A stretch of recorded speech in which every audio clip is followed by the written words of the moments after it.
Hello, this is John Patua, Florida Rider. Listen, today we're going to take a real short look at how to install a brake modulator on the back of your bike. This is a pretty good safety device as it warns drivers that are behind you to stop sooner than normal. And I have experience with this and it does work. So today I'll be installing it on a 2020 Goldwing DCT non-tour. Here's what it comes in. This is the package it comes in. It comes from Kaisan. You can find them online. It wasn't that expensive. It has directions inside of it. Be sure that you take them and review the directions for your bike and what the product you bought. The directions are right here. Obviously, I didn't read them, but anyway, you should.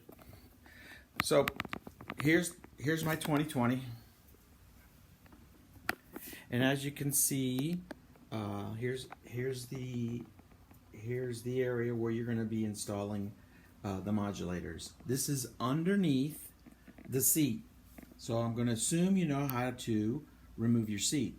If you do not know how to remove your seat, I'm not going into that, but probably you shouldn't be doing this install by yourself. Anyway, the install is straightforward.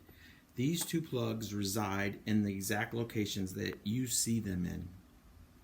There's a backside to this plug, and you simply push this down and disengage the two plugs from each other, and you insert between them the Kaisan modulator device.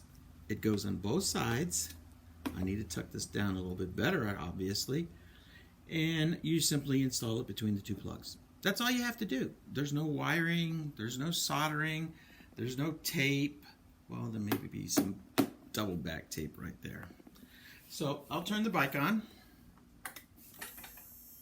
and you'll get to see how these things perform.